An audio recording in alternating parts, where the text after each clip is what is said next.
Good morning and welcome back to the Done Deal show. I'm joined by Pete O'Rourke. How are you? Good morning. I'm very good, Terry. How are you? Still recovering? Still recovering. The voice is a little hoarse, and of course, big celebrations last night after the victory at Wembley. Just I can't take the smile off my face. Just so happy to be there. So, yeah, great. But you know what? Celebrate for maybe a few more hours, and then it's a case of let's start focusing on Sunday because got to win. Well, you don't want to lose it or embarrass yourself Sunday and then feel like this is all for nothing. So still one more hurdle to go through, but very, very happy indeed. Yeah, it should be a great final. Looking forward to it as well. Italy have been very impressive in the tournament, as have England. So I think there'll be a worthy winner, whoever does win at Wembley this weekend. But yeah, great occasion, I think, for all England's fans. And I think something that the country's badly needed after the tough 15 to 16 months we've had. So really looking forward to it. And it should be a great spectacle. Yeah, absolutely. And I felt really bad for the Danes last night. Not so much in terms of decisions or anything along those lines. That's football. Just, what a tournament they had through the adversity they faced, and, losing their opening two games, of course, Christian Eriksen, to turn it around. I did feel for them, as a football fan last night. But the game against the Azzurri will be historic on Sunday. So very much looking forward to that. In the meantime, I'm pretty sure in the next 48 hours, the transfer market is going to again spin out lots of information for us and lots of comings. It always seems to die down as the big games over the Euros have kind of hit. And then there's this big increase in information. And we've got lots to go through today, ladies and gentlemen. We're going to be touching on Camavinga and supposed interest from Arsenal and Chelsea in this deal, namely Chelsea. We're going to be speaking about Raphael Varane and he's supposed agreed terms with Manchester United and agreeing to a deal to join us. We'll also be touching on Tottenham and Man City today in a bit more detail as well. Some interesting words or thoughts from Pep Guardiola in relation to Harry Kane and that deal. So all of that to come on the show. Big Arsenal updates as well. And we are going to start in the capital with Arsenal and a deal that's gone a little quiet in recent days. And I know you spoke to us about it a number of weeks ago, but Ben White appears a third bid has been submitted or will be submitted, and the deal is very close to being concluded for Arsenal.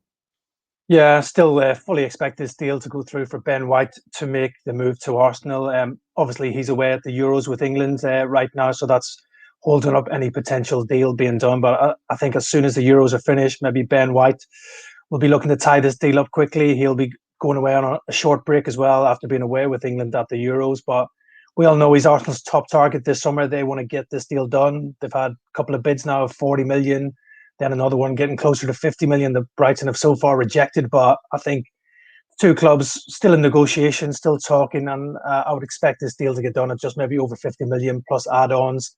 Ben White really wants this move, even though there was a bit of late interest from Everton with Rafa Benitez newly installed at Goodison Park. He asked his power brokers to go and sound out a possible move for Ben White. And I think Everton were willing to meet Brighton's asking price, but I think the defender has his heart set on a move to the Emirates.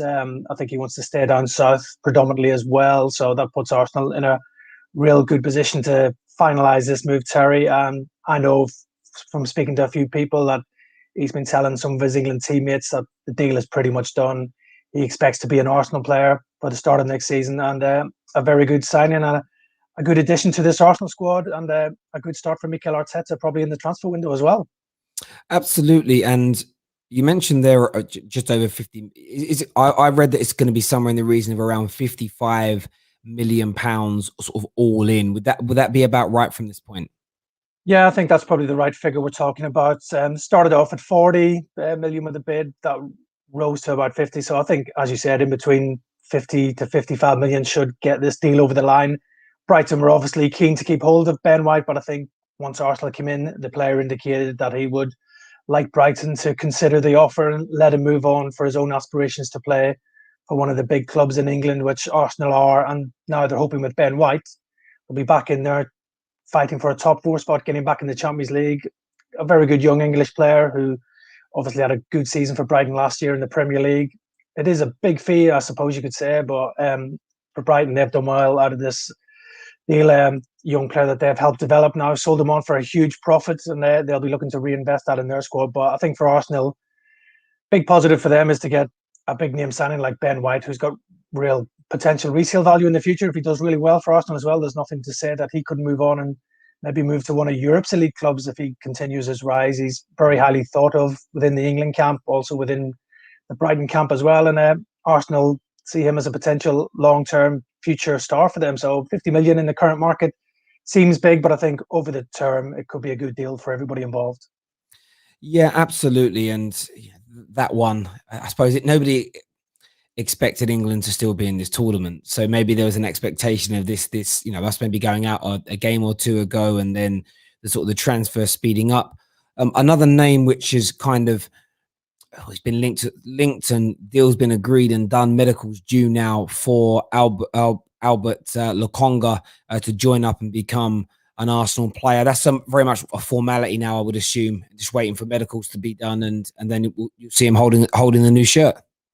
Yeah, I think, like you said, it's just a matter of time before this one does get confirmed. Lokonga, Anderlecht midfielder, is really keen in this move as well. I don't think he hasn't travelled with Anderlecht on their pre-season training camp to Holland as well. So he's waiting for the green light to go ahead and travel to London, do his medical. Agreeing personal terms won't be an issue for the midfielder. I think Arsenal probably give him a decent deal. He won't be on massive wages at Anderlecht, so I'm guessing probably about 35 to 40,000 pounds a week. And they've obviously cleared a bit of space in the midfield by letting Matteo Guendouzi move out to Marseille on loan. So he's freed up some space in the squad for Lokonga to come in. And again, 21-year-old player, again, a signing maybe for the future for Arsenal here. They're thinking Lokonga has real potential to become a key player for Arsenal in the future. Maybe won't be a straight-away starter for Mikel Arteta's side, but he's had a good couple of seasons now at Anderlecht, and he's shown his potential. And I think for Arsenal fans, something to be excited about is to get Lokonga done. And I think probably next week, I think we'll get this deal finally confirmed and done that Lokonga is an Arsenal player. Yeah, absolutely. And, you speak very much about the Arsenal midfield. There's been some exits. The Granit Xhaka move away appears to be picking up a little more. Again, no surprise, it's picking up pace after Switzerland's exit from Euro 2020. Is there any other thoughts around what else Arsenal were doing? Because Bissouma and Ruben Neves were two names that were heavily linked maybe 3 or 4 weeks ago. The noise around that seems to have quietened down. Aouar, his name kind of reared its head a few days ago. In terms of that central midfield area, is it just the case that Arsenal are working on a number of deals at the same time, or are things kind of maybe centralized towards one particular person? I think they're working numerous deals, as we've said on previous shows, Terry. A bit of a scattergun approach from the Gunners this summer in the transfer window, just because of where they find themselves right now. I don't think they've got lots of money to go around and spend on the big top players from the elite clubs. That's why they've gone to Brighton to go and get a Ben White, who they think could become a top star. But yeah, Ruben Neves, from what I heard, was very high on the list for Arsenal, and I'm sure he still is. But he's one of a number of targets that they're pursuing right now. As you said, they want a creative midfielder because Martin Odegaard has departed and gone back to Real Madrid and won't be returning to the Emirates this summer. From what I'm hearing from my French sources, they are serious about Houssem Aouar from Lyon. He's been a long-term target. They did try to sign him last summer, but sort of got messed around on the deal a bit by Lyon, which didn't go down too well with the Arsenal hierarchy. But yeah, he's a talented player, Aouar. I think he would be happy to make the move to the Premier League. And I think talks have happened between the two clubs. I think Arsenal have made a cheeky bid of around 20 million euros, which is never going to get a player like Houssem Aouar. So I think Lyon probably holding out close to 30 to 35 million maybe for this deal to happen. And I just think Arsenal have done their homework on this player from last year. So I think if they can get him for around 30 million pounds, I could see this deal possibly happening. And then that might affect any potential moves for Yves Bissouma or Ruben Neves, because the funds might be running dry at Arsenal. So I don't think they can do Aouar and all these other players as well. So if they can get him on the cheap from Lyon, I could see this deal potentially happening, because the player is pretty keen to come to Arsenal as well. So yeah, things are getting busy for the Gooners right now, and I expect them to maybe make a flurry of signings within the next couple of weeks once the Euros are over. Yeah, absolutely picking up pace. There's no doubt about it. Viewers, do us a big favor right now and smash the like button. Don't forget to do that on this stream. Make sure you're subscribing to the Football Terrace as well. Let's get this past 500 likes while we're live on the air. Share this across your social media platforms as well. And a big thank you to Jake and Ray that have signed up to our membership packages during this show as well. Jake signing up to the Legend and Superfan package, which is absolutely amazing. Staying with Arsenal, Pete, there's a story that just won't go away. We covered it on Sunday, a third bid pending for Emile Smith Rowe. It was kind of scoffed at and to a degree almost laughed at by a number of gooners on the show. No, they're not going to put a third bid in. But the news is picked up each and every single day now for over a week. It's, and what's now being reported is that Villa are confident they can get this deal done. What is your take on Emile Smith Rowe and his proposed move to Aston Villa? You got to admire Aston Villa's persistence in this move, Terry. Just won't give up on it. Like most Gunners, they're probably thinking there's no chance that Emile Smith Rowe would even consider leaving their club to go to Aston Villa right now. But as you said, they've made two bids, 25 million for the first bid, up to 30 million for the second, and I think they're going to come back with a third bid. So they're obviously being fed some information, I'm guessing, from Smith Rowe's representatives to keep making these bids to try and force Arsenal's hand. And they must be getting encouraging signs that maybe a deal could happen here. That's why they're feeling confident that they could maybe sign the young midfielder as well. I think the worry for Arsenal fans right now is he still hasn't agreed this new contract. Talks have been going on now for several weeks and they're still no nearer signing that one. So while that is the case, Aston Villa will remain hopeful that they can maybe sign Smith Rowe this summer. You got to remember, Villa, one of the richest clubs in the Premier League. Their owners are very wealthy, so they can keep up in these bids. I don't think that's a major issue for them as well. And I think they must be thinking, if we can offer Smith Rowe a big personal package that maybe won't get on from Arsenal, he might be tempted to make the move to Villa Park as well. And another concern for Arsenal would be that maybe they might need to sell players to raise some funds to try and reinvest into the squad in other positions. And you would really hope, for Arsenal fans' sake, that they don't see Smith Rowe as somebody that they might have to sacrifice to bring money in. So yeah, it's a concern for Arsenal fans because this move probably should have gone away by now after having two bids rejected. You would have thought Villa would have moved on to other targets, but it seems they're undeterred in their chase for Smith Rowe with probably a third bid in the offing and the player still to sign a new contract. So this one looks like it's going to drag on, Terry. There we go, viewers. We'd love your thoughts and we'd love your feelings towards this story that as Pete says, it just continues to drag on and pick up pace. Staying in North London, Tottenham, new manager in place now. It appears, that they're looking at a number of players. Central defence is an area where a number of names have been linked to Tottenham in recent days. The likes of Vestergaard, of course, had another excellent game last night for the Danes. What's the current situation in the lily white half of North London? Yeah, and Tottenham trying to get their targets in a row now to try and get some new faces in for Nuno Espirito Santo, who's finally been confirmed as the manager.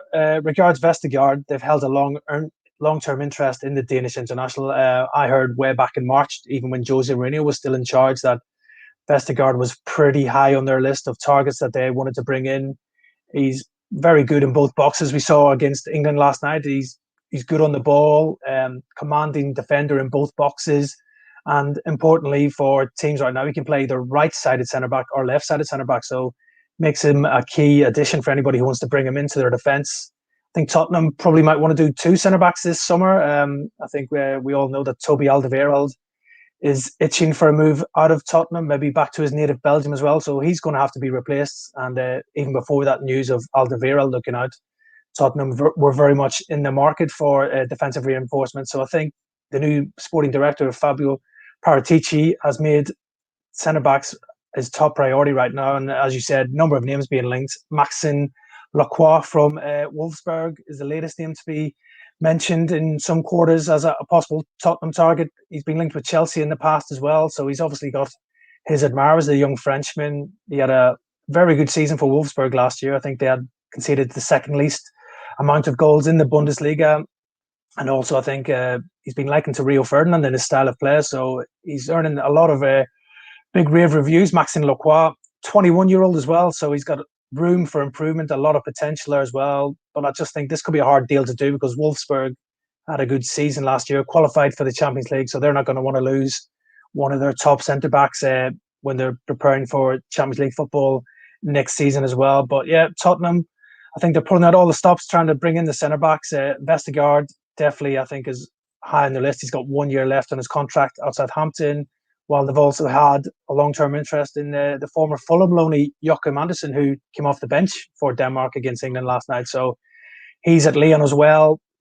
He did well for Fulham, I think. I thought he was one of their better players last season, even though they did end up suffering relegation from the Premier League.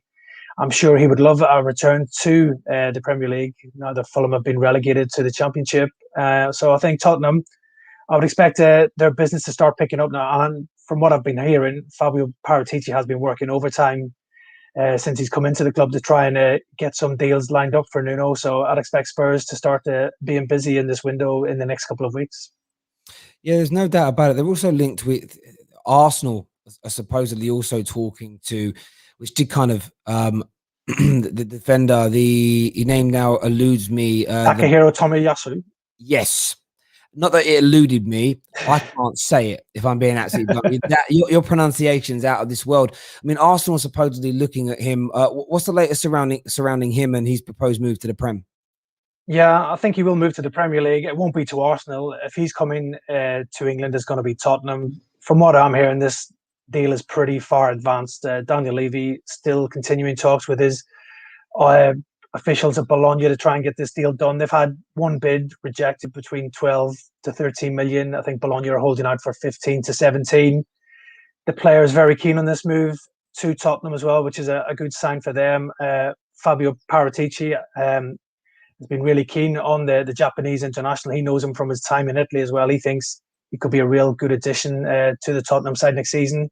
He's a versatile player, can play centre-back or right-back. And I think on the flip side of this one as well, commercial value of signing a player from the Middle East, I think, is a big thing for Tottenham. They've had so much success with Son for South Korea. I think it could be another thing for Tomiyasu with Japan. It brings a whole new commercial aspect to this deal as well. I think it could raise Spurs' profile in Japan, and he's a good player, solid.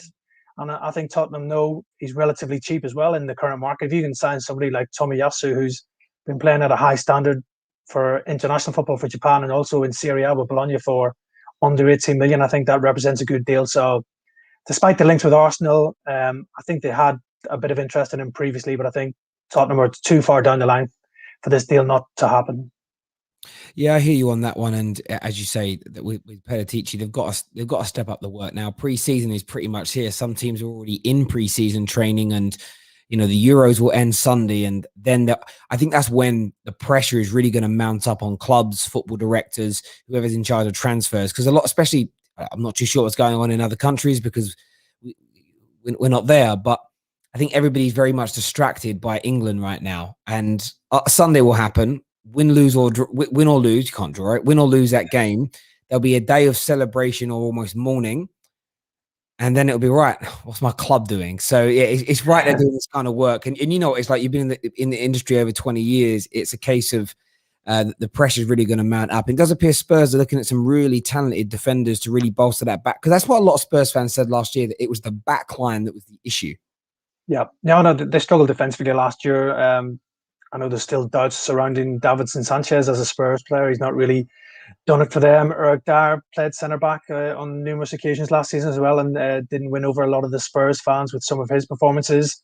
And as I said, Toby Alderweireld is seemingly looking out of the club as well. So a big reshuffle needed at the back for Spurs, because they need to improve there, because last season wasn't good enough. It ended up costing Jose Mourinho his job, and we know how good Mourinho is in setting up his side to be defensive. And if he couldn't really do that with the Spurs side, it means new personnel is needed. And from what I'm hearing from the Spurs side of things, they want to go down the young angle. They want to sort of promote young players and give younger players a chance. And I think that's also been seen in what they're trying to do in the transfer market. If you look at Lacroix, he's only 21 years old, the Wolfsburg defender. So they may be going down to sign players with potential resale value as well. And I think Spurs now just want to sort of reduce the overall age of that squad. Maybe getting a bit aging right now, and another key thing for Spurs probably is they want to be making good signings that maybe convince Harry Kane that there is a project here and that he might actually want to stay at Spurs rather than leave.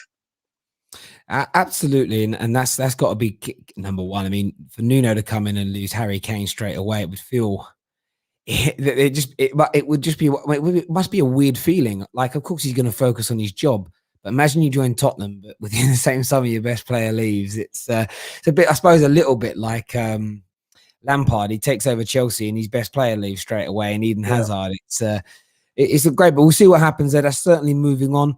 Ladies and gentlemen, make sure that like button is being smashed and that you subscribe to the Football Terrace. We are closing in on 200,000 subscribers, which is absolutely amazing. So thank you to each and every single one of you that has done that. You can get your super chat questions or your member chat questions in as well. In about 10 minutes, we're going to go member chat only. So we'll be proposing any member chats or super chat questions to Pete. Remember, he might not know the answer to every single question that you are posing. And we actually have one here that's a nice segue for us here that says, Sir Harry Kane incoming. And this is from a Man City fan. Interestingly, in relation to the Harry Kane to Man City transfer, Guardiola's kind of spoken out recently and stated they can't afford him. They can't. Man City of all clubs cannot afford this deal. What's the latest as far as you're aware of Harry Kane's proposed move away from Tottenham? Yeah, this one, I think the longer it drags on, it just seems it's unlikely to happen right now. We all know how well Harry Kane is doing for England at the Euros right now. After a slow start now, 4 goals he's got. His price tag's just going to be going up for me, I think. I think Daniel Levy's probably sitting there rubbing his hands thinking, yes, keep scoring, Harry Kane, because your price tag's going up. But we all know Daniel Levy doesn't want to see Harry Kane leave Spurs this summer. He definitely would not want to see him move to a Premier League rival in Man City. But it seems Man City are the ones who are leading the chase for Kane. And if he is to leave, they're the only ones to do it. But then you get the mixed signals coming out from Pep Guardiola saying they can't afford a striker right now. Their top targets seem to be beyond their reach, whether he's talking about Kane and maybe Romelu Lukaku there as well. I'm sure he was on City's list as well. But I think 150 million probably Kane now you're talking about. If a deal is to happen, I think that's probably the only price tag that might convince Spurs to sell the England star right now. And I've been pretty steadfast and sure, in my opinion, that Harry Kane will not be leaving this summer, despite maybe getting a bit of criticism that the Man City fans think they might get him. I just don't see Spurs selling him right now. And I'm not sure Harry Kane will do enough maybe to try and force that move, despite his publicised comments that he would like to go and move to a club challenging for honours, playing in the Champions League on a regular basis. Well, I just don't see him really pushing for this move or handing in a transfer request to try and force Tottenham's hand. So I just think Harry Kane, he'll have to end up staying at Tottenham this summer because he'll be priced out of a move. I just don't see anybody paying £150 million, even Manchester City. But my heart bleeds for Pep Guardiola when he says Manchester City can't afford a striker right now, when he sees a lot of other clubs all over the country struggling even to pay wages of their players, and some players and some clubs maybe possibly going to the wall. So if Man City can't afford the things right now, maybe have a look around and have a bit of sympathy for other clubs. Well, this is very, very true. It's I would love it when the super rich clubs, and that isn't just the ones that are owned by the billionaires. It's the clubs that are owned, the Man Uniteds, the Liverpools of this world. Like, even though they've all lost income because of no match day for a year, it's just a drop in the ocean compared to certain teams. Even no team in the Prem's in trouble because of the TV money that comes in. But unless they run themselves poorly from a financial standpoint. But I just don't. I think you could be right about the Kane situation, but City not being able to afford him, it's just bullshit. Yeah. they of course they can afford him, especially with FFP being relaxed and owners being allowed to pump more money in. Like, we're talking about an owner who's worth about what, 200 billion pounds. Yep. Yeah, like he can't afford it. This is like me losing a fiver. It's absolute madness. It's a crazy one. But when Pep it's funny when Pep's like this. Sometimes I always think to myself, is Pep feeling the pressure of other teams around him maybe improving? There's big talk yesterday of Chelsea putting together a £150 million bid, 130 up front, 20 million add-ons for Haaland. A lot of these reports coming out so that Chelsea, I think something Fabrizio said yesterday, was almost, look, you're European champions and I can't quite remember the wording, but it was like almost get excited. Something big's coming as an example. Maybe if he's being told by his owners they're just not going to spend that much because they don't want to go above a certain cap. Do you think there's an element here of maybe Guardiola panicking a little bit that he's not going to get the reinforcements that he wants? Or is this just mind games at this point? I don't think he's panicking just right now. I think it's probably a bit of mind games. Maybe he's trying to put a pressure on his owners to release the purse strings a bit more and give him what he wants. But you got to remember, Man City ran away with their Premier League title last year, got to the Champions League final. Although they did lose it to Chelsea, they're still a really strong squad. They coped without a striker last year, Terry, when Aguero was injured for most of the season. They found answers in the way they played with a false nine. I think they've still got Gabriel Jesus, who's a top player, and Ferran Torres, who played well when he played as a striker as well. But maybe he's just starting to shift his focus to other targets up front. The news earlier this week that Danny Ings has rejected a new contract at Southampton would maybe alert those at Manchester City, seeing him maybe as a stopgap this season, to maybe bring in Danny Ings, who's got 1 year left on his contract at Southampton. Won't cost a lot of money. You probably maybe get him for between 25 to 30 million pounds. And I know Pep Guardiola does like Ings as a player. He's probably a Manchester City style of player. He presses from the front. He's technically very good, and his goal scoring record for Southampton is excellent. So maybe a Danny Ings to come in now and just to supplement the Manchester City forward line could be an option for them. And then maybe next year they'll go there and try and spend the big money on a Haaland or a Harry Kane. So maybe it's one of those ones. Maybe this year City won't be able to go out and splash that big money on a big name signing, and they might have to look at other alternatives. Yeah, very, very much so. Very much so. It's going to be an interesting one to see what happens over at Manchester City. Viewers, make sure you get those comments in as well. Any questions that you have, hit that like and share button. Also, staying in Manchester, two big deals on everybody's lips. Raphael Varane to the club and Eduardo Camavinga. I want to start with Camavinga because there's sort of reports and different stories circulating in the last few days that Arsenal being one, but more so Chelsea may now enter the race to try and sign Camavinga. It looked like a bit of a clear run for Manchester United a few days ago, sort of 25, 26 million pound fee, etc. What's the latest on Camavinga, and could Chelsea be about to try and hijack this deal away from Manchester United? Yeah, it's an interesting one, this, Terry. I think this could be one of the transfer stories of the summer. When you've got a player like Camavinga's potential, there's always going to be other clubs ready to pounce for him. I don't think it was ever going to be a clear path for Manchester United to get him, despite the reports. We know PSG have held a long-term interest in him. I'd be amazed if they don't join a bidding war for him if it does come to that. Real Madrid really like the young French international as well. So if they could raise the funds somehow, I'd imagine they will be in the mix as well. But as you said, two new Premier League clubs maybe coming to the table for him in Chelsea and Arsenal. And I know Chelsea have been watching him for quite a long time. And if they think they can get him for a pretty bargain fee of around 26 million, that's nothing to Chelsea. They could possibly go and do this deal. So, yeah, it's going to be real, I think, a fight for Camavinga's signature this summer. If Rennes are resigned to losing him, he's only got 1 year left on his contract. They're thinking maybe we have to cash in on him. But earlier this year, all the indications I was getting was that Camavinga would end up staying at Rennes for at least another season, maybe sign a contract with a buyout clause. So it made Rennes ensure that they got a decent fee for him rather than him possibly leaving on a free transfer next summer. I still wouldn't rule that out. I think that could possibly happen because the worry for Camavinga is if he does move to one of these top European clubs, a Man United, a Chelsea or a PSG, there's probably no guarantee that he'll be playing football on a regular basis. And while at Rennes, he's going to start there most weeks and probably be their star man. So still a lot to be done, I think, in this deal for it to happen, I think, Terry. But yeah, he's not going to be short of admirers, Eduardo Camavinga, probably one of the best young players in the world. So I think if Chelsea are in there, they'll definitely pay the fee, as would Man United. And I'm sure there'll be others that will come into this one. So Rennes could have an auction on their hands this summer. Yeah, it very much feels like, I think any club that talks to him and his people, as long as the money's right, I think he's going to agree, and quote unquote, agree personal terms or pre-agreements, or what's the phrase that's being touted everywhere now? Personal terms won't be a problem with any of these clubs, if that makes sense. We all know they mean the same thing, but there's that element of, I don't discount the links to United, But I do think that Ren and the agency, of course, I think he's with the Stella Group. They're just putting him in the shop window right now, and I'm not surprised that Chelsea and Arsenal were already linked with him before United. Chelsea have come along.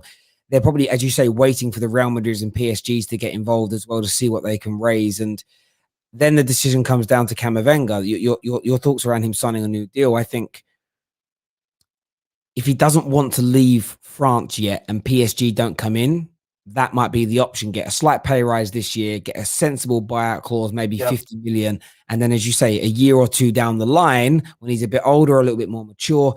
Because I think the one fear I've got for Camavinga is that we see almost a repeat of what happened with Renato Sanchez, where he probably left his homeland a couple of years too early. I mean, it's hard enough at the best times moving countries, but moving countries at a young age, going to play for a team where they expect you to deliver every single minute of every single game, it could be a little bit too much. But as mentioned, I think I agree with you 100%. I don't think this is going to be a quick win for a Man United or a Chelsea where suddenly next week we see him holding a shirt. I think it's one of those ones that could even go beyond the beginning of the season and really be pushed along because Ren want that bidding war. Sticking with Manchester United, Raphael Varane, the news around him seems to fluctuate daily. Still more and more reports coming out of France, coming out of Spain, that he has agreed personal terms with Man United. He's agreed his Man United deal as an example. United negotiating with Real Madrid for around 50 million euros. But there is now this kind of noise that Ancelotti and Real Madrid will sit with him and there will be another new contract offered to him with the opportunity for him to stay at Real Madrid, which is what I believe has been Man United's fear this whole time. Does he really want to join? Does he really want to leave? What's the latest, as far as you're aware, around the Raphael Varane transfer saga? Yeah, this one's going to drag on, Terry. I think Varane's going away on holiday right now after France crashed out of the Euros a week or so ago. So don't think anything imminent in this deal right now. But yeah, we know Man United are seriously interested in him. It seems Varane is open to the possibility of moving to Old Trafford and the new challenge of playing in the Premier League as well. I've had a feeling from the start that this one could be used against Real Madrid to maybe get a better contract offer out of them, and that seems to be the way it's pointing to right now. Carlo Ancelotti is desperate to keep Raphael Varane. He's seen Sergio Ramos already depart the Bernabeu this summer. He really won't want to lose Raphael Varane either, because that's two massive holes you've got to fill in the defence right now, and two big inspirational leaders in the dressing room as well. And Ancelotti will be determined to keep hold of his best players this summer, because Real Madrid, it's a bit of a rebuilding job going on there right now. Ended up winning nothing last season, which doesn't happen at a club like Real Madrid too often as well. So Ancelotti's under pressure to deliver silverware, and his chances of silverware will only be improved by keeping somebody like Raphael Varane in the Spanish capital as well. I had a quick interaction with his representatives the other day, just asking about the Man United deal. They weren't giving too much away. They did say there's definite interest there, but they did say anything is a long way off. So read into that what you would like. But for a big deal, I guess, to happen involving such a big star as Raphael Varane, it's not going to get done overnight. There's so many things that need doing in this, with personal terms seemingly agreed, but then there's also image rights and everything else. And then you've got Real Madrid. He's still under contract. They're not just going to give him away. They will be looking at sizable fee if he is to leave the Bernabeu, because they'll be looking to use that money to reinvest into a new signing of their own. So I know Man United fans are getting very excited that potential of Varane coming to Old Trafford and playing alongside Harry Maguire in a really strong looking centre back pairing. But I don't know, I just think there could be a twist in this one, and I've got a feeling that he could end up staying at Real Madrid, especially if Ancelotti makes a real push and a plea for him to stay at the club. And again, Man United very much have believed that the whole time, which for me has actually been strangely has been the most encouraging element of our handling of this, where it feels like we haven't gone all in. We haven't stopped looking at other transfer targets. I know Jules Koundé and Pau Torres are high up on our list as an example. In terms of, you mentioned that you spoke with sort of had a brief conversation with the representatives of Varane. Of course, he moved his representation to London, which is why they sparked this move. I think it's CAA base that he's now with. In terms of agreeing personal terms with Manchester United and expressing sort of a real desire to maybe play here, Are those things true to a degree? Is that element of what's being reported to Man United fans fair, or is it slightly exaggerated, do you think? I think it's pretty fair. I don't think personal terms will be an issue. He would be a high earner at Manchester United. There's no doubt about that. He's on a pretty good deal at Real Madrid. There's been reports of a 10 million a season personal terms for Rafael Varane. Well, Man United have got some real top earners at the club already. The likes of David De Gea on over 300 and odd grand a week. So I don't think personal terms will be an issue for Manchester United. You're getting a world class performer if you do go and do this deal as well. But I just think it's for such a big deal. You're dealing with two of the biggest clubs in the world here, Real Madrid, Manchester United. So these two clubs will have to hammer out a fee that's agreeable to both clubs. Man United don't really want to spend too much on a player. They don't want to probably go beyond 50 million, while Real Madrid will be pushing for a bit more than that for such a proven player. So still a lot of obstacles to happen in this deal. And as you said, I think if Carlo Ancelotti, who's represented by the same agents as Rafael Varane, makes a real push and calls for the player to stay and he gets what he wants on the offer from Real Madrid, I still see that he could sign a new deal there. But I think there's hope there for Man United that if he is to leave, Man United's probably the only destination that he's going to go to right now. There you have it, ladies and gentlemen. There's your full update on Varane and, of course, Camavinga as well. Some deals that are really going to, I think once, my anticipation is a little like you've said, once the Euros is over and the transfer window becomes almost the sole focus of clubs and football, there seems like there's going to be a real kind of flurry and a real kind of step up and noise. And this the thing I would say, so what, there's still just under 8 weeks of the transfer window remaining as well. So there's a long time to work on these deals and get things done as well. There was another story a few weeks ago with Man United, Kieran Trippier, in terms of United looking for some cover at fullback. It appears to have gone a little quiet in relation to that deal. What's the latest from that potential move? Yeah, probably at the start of the summer, around June time, this one was really gathering pace. Kieran Trippier was very much open to making the move back to England and Manchester United. Manchester United had sounded him out. He had given it the green light that if a deal could be agreed, he would be happy to go to Old Trafford as well. Sticking point in this one, Terry, has been the price tag Atletico Madrid have placed on Kieran Trippier. Man United made a cheeky bid of around 12 to 15 million for Trippier, which was rejected out of hand by Atletico Madrid, who were a bit annoyed, I think, with that bid. They thought Man United were maybe taking liberties with that offer for Kieran Trippier, because they probably thought that wouldn't even buy his right foot, never mind his left foot. So that's why Man United sort of walked away from the deal there and then. That's why it's gone a bit quiet for me. I think this deal seems a way off for me right now. Atletico Madrid are holding out for 35 million for Kieran Trippier's signature right now. Manchester United, I don't think will pay that. As we know, they've already spent big money on Jadon Sancho this summer to finally get his signature from Borussia Dortmund. They're obviously pursuing this Rafael Varane deal as well as Eduardo Camavinga. So I know Manchester United are a very wealthy club, but it's not an endless pot for Ole Gunnar Solskjaer this summer. As I said, with the COVID pandemic affecting clubs' finances throughout Europe as well. So I'm not sure they could go out there and spend 35 million on a Trippier who maybe would come in as cover and competition to Aaron Wan-Bissaka. So this one, the chase for Trippier has gone a bit cold. The trail has gone cold as well. I'm sure there'll be no doubts if Man United did come back and make an improved offer, Kieran Trippier might push for this move back to the Premier League. But right now, I don't see this deal happening. And probably the only thing I can see right now is Kieran Trippier getting an improved contract at Atletico Madrid. There we go. Viewers, we've gone to member chat. So get your super chats in, get your member questions in that you want to post to Pete. Ensure that like button has been hit as well. If anybody wants to sign up to our membership program, it starts from as little as 99p per month. But actually, where's it gone? Here it is. I couldn't find the link for a second there. I'm going to post it into the live comment section.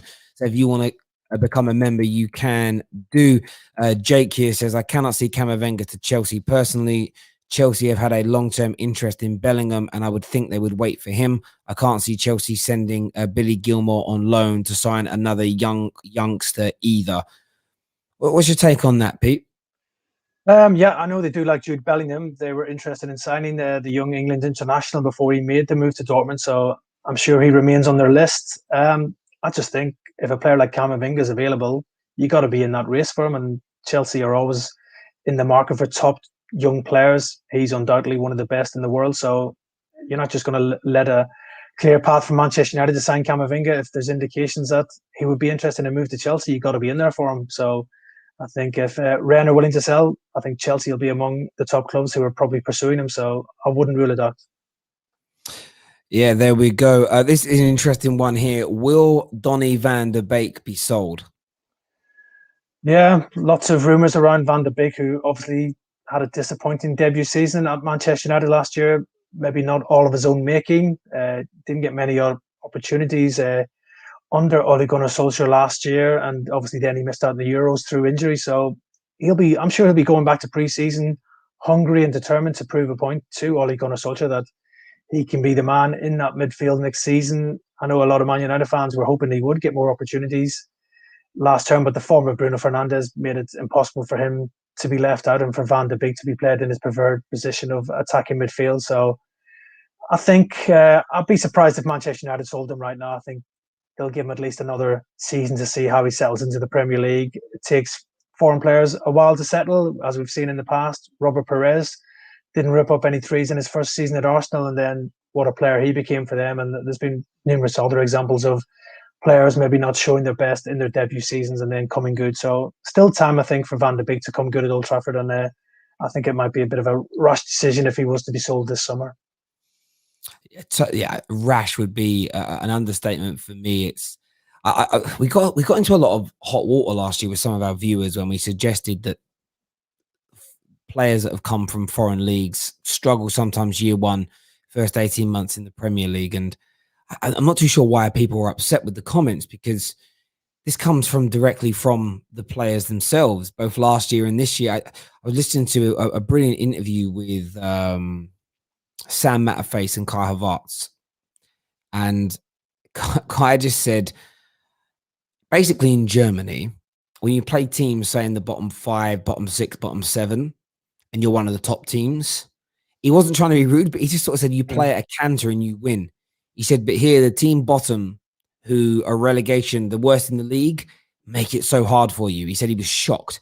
And just anecdotally, when you hear that from him and dozens and dozens of others, yeah, I just think give Donny van de Beek that extra year to see what he can do. Because if he turns it on and is just 80% of the player that he was at Ajax, it's hard to buy that quality anywhere else. So, yeah, for me, I pray that he stays. I really, really do. Marble Halls TV is a gooner, and he says, are reports of Hector Bellerin leaving Arsenal true, and is Neves at Wolves an option? Yeah, I think the reports that Bellerin could be leaving Arsenal are very much true. I think Arsenal have sounded out clubs to see if they would be interested in Hector Bellerin. He wasn't always a regular starter for Mikel Arteta's side last season as well. He is among the higher wage earners there as well, so I think Arsenal would consider getting him off the books just to raise some funds as well. The only problem here for Arsenal is they might have to loan him rather than sell him, because he's probably going to cost a good £30 million plus, and I don't think many clubs are willing to spend that right now. There was talk of maybe Inter Milan being interested after selling Hakimi to PSG, so that's a possible option, but we all know about their financial problems this summer as well. While a move back to Spain probably looks the most likely for Hector Bellerin right now. I think he's sounded out maybe Real Betis about going back to one of his clubs there. I think he grew up a Real Betis fan, so that could be an option for him. But yeah, Hector Bellerin, I think Mikel Arteta is planning for life without him, so I would expect Bellerin probably to move on before the summer transfer window closes at the end of August. Excellent. Ray here says, do you think United will sign anyone else after like Sancho? So anyone else additional to Sancho? Yeah, definitely think United are, as we know, in the market for reinforcements.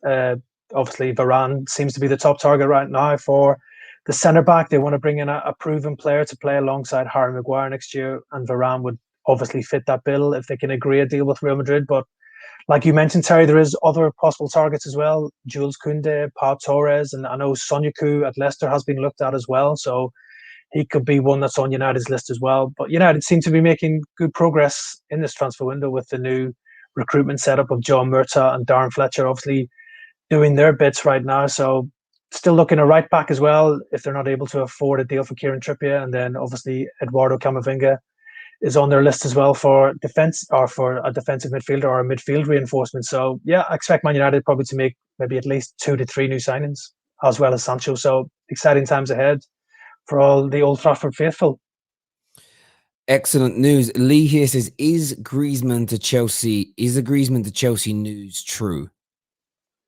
Yeah, it's an interesting link. This one has just sort of appeared in the last 24 to 48 hours. I'm a big fan of Griezmann. I think he's a top class performer. He's shown that for his country, France, as well as Athletic Madrid and now Barcelona. Barcelona are in all sorts of financial mess right now, needing to offload players just to even register their new signings because they've exceeded this La Liga salary cap. So they're in real trouble right now. I think they would be willing to sell Griezmann to try and raise some funds. But the problem is he's on a big deal at Barcelona, and I think it improves financially for him every season that he remains at the Camp Nou as well. So he's not going to be in any real rush to leave there right now. It'll have to be on his terms. So it's a difficult one for Barcelona, but there's probably not many clubs that could afford the Frenchman apart from maybe a Chelsea, a Manchester City, or a PSG right now. And I think if Chelsea aren't able to sign their other top targets like Erling Haaland, I'm sure Griezmann's on their list because he's a quality player and can play in several positions as well. But yeah, for sure, Barcelona are desperately trying to look for a buyer for Griezmann. So I'm sure they have probably sounded out Chelsea about a possible deal, but any deal for the Frenchman, I'd say, is a long way off. There we go. Shane here says, is there any truth? Is it true interest from PSG for Paul Pogba, and could that happen this summer? I'm sure there's interest from PSG and Pogba. We've seen this link on numerous occasions that Pogba could return to his native France to play. PSG are probably the only club in France to be able to afford Paul Pogba. His agent does have good relations with PSG, which helps any possibility of this move happening. Again, I think we're going to have another summer transfer window of speculation over Paul Pogba's future. We always seem to have speculation over his future. 1 year left on his contract at Manchester United. Talks ongoing over a potential new deal to keep him there, but still nothing signed. He's going to be looking £300,000 plus a week if he is to sign a new deal at Manchester United. United will be desperate to tie him down, but on the flip side of that, if he's not willing to sign that contract, they're going to try and sell him this summer because they don't really want him to run down that contract and leave on a free transfer, which he did initially all those years ago when he went to Juventus and then really made a name for himself at the club. So yeah, I think PSG under Pochettino, he's trying to make big moves in the transfer markets this summer, bringing in Sergio Ramos. Gini Wijnaldum's gone there as well. So if they get indications that they could sign Paul Pogba, I would imagine they'd be very much at the table to try and do a deal. There we go. We'll do a few final comments here. First one says, will Dan James be sold or loaned out? I saw him linked with Brighton and Leicester recently. Yeah, big summer ahead for Dan James. From what I'm hearing, the player is happy to stay and fight for his place at Manchester United unless he's told otherwise. But competition for places at Old Trafford has just heated up even more with the imminent arrival of Jadon Sancho from Borussia Dortmund. So he plays in the same position as Dan James, even though maybe James could play on the left as well on occasion, which he did for Wales during the Euros. And I thought he had a good Euros for Wales for me, Dan James, who came in for a lot of criticism from some Man United fans last season for some of his performances maybe not being consistent enough.